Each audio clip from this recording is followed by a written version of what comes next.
iGolftv, waking up your game. Dave Marsh, iGolftv, back once again. Now we're going to continue this theme of non-manipulation golf and building the correct type of golf swing. Now in the last couple of videos we've looked at posture, we then looked at the first part of the backswing, then the second part of the backswing, and now I want to take you right to the top of your swing. But before I take you any further, I want you to understand something about a golf swing, especially a modern golf swing, especially a golf swing that I've really researched. I've looked at the science behind it, I've looked at the numbers, I've looked at the physical implications, and what I tend to find is that most players are swinging the club back too far. So let me explain what I mean by that. When I see a lot of players set up to the golf ball and they start to rotate, their body begins to stop and they begin to start to swing their arms and their wrists, and they talk about a position like this being at the top of the swing. Now they haven't actually rotated into that position. They haven't used their body. What I'm very into is using the big muscles in our body, the big parts of the body that are able to be used very consistently. Consistency is obviously one of the crucial factors in golf, but a lot of players talk to me, "Oh, I'm not consistent, Dave." No wonder you're not consistent. Look at the body parts you're moving. Look at the way your game is based around timing. I don't want to teach a player to have their game based around timing. I want to teach them very solid, very fundamental moves that can be done day in, day out, and that's what my whole basis is about. We want to get drills that are going to be able to build something that's going to last. So let's look at what we did in the last couple of lessons. Obviously we're using the extended club. I'm sure you've made yourself one of them by now. First of all, we set up into position here. Obviously the alignment rod was coming out the left side of our body. We then rotated the club back so it was square to the line of our feet. You can see the yellow alignment stick on my feet. We want this to match up. We didn't want it to be a cross like this. We want it to come back and basically be straight. We also want that motion to happen with the whole body. We don't want just this to happen. We're not just moving our wrists here. We're basically looking to keep the club head, the wrists and the arms very passive. The club stays very low to the ground and we turn back into this position. Then we moved it on to the next point, which had the alignment stick pointing at a golf ball that was about 20 inches behind us. Now those two moves are really setting up the golf swing very well.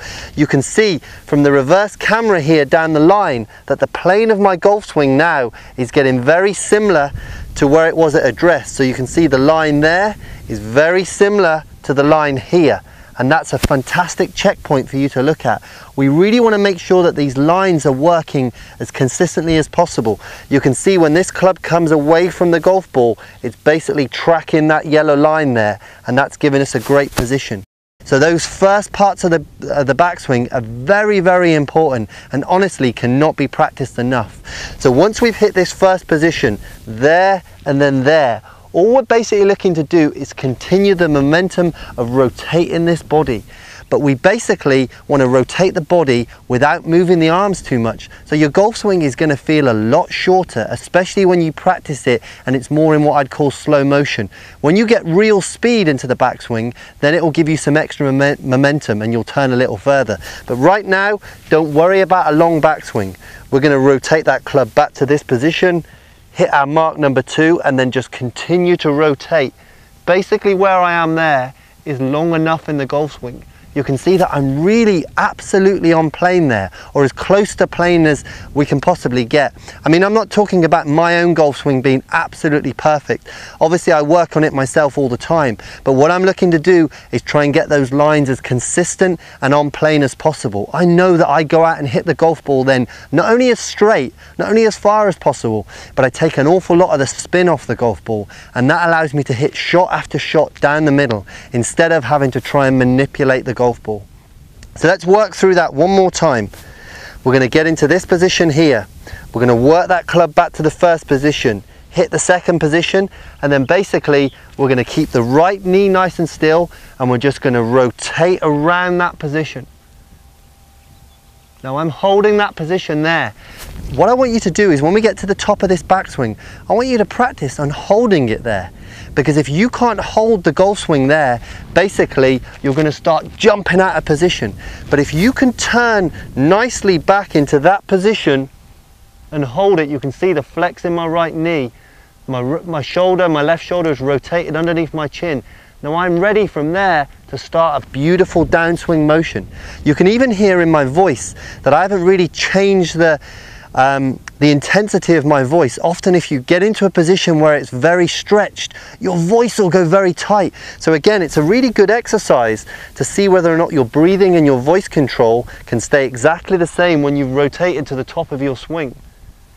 Very good checkpoints to do. We know checkpoint 1, checkpoint 2, and then checkpoint 3. If you do these 3 things over and over again, we can eventually begin to put those 3 moves together and just rotate straight to the top of our swing. Then return and work that drill over and over again. If you really want to improve your golf, if you're serious about making a huge difference, this is the type of drill that I'd be looking for you to do at least 20 times a day. Get out there. As I've already said to you in previous videos, you don't need to hit golf balls. You don't even need to go to the golf course or the driving range. You can find some space in the backyard or somewhere near your house and do some swings. You've got no excuses. If you really want to get better, I'm giving you the information. Now you're watching iGolftv, where we're waking up your game. And in the following video, I'm going to talk about power.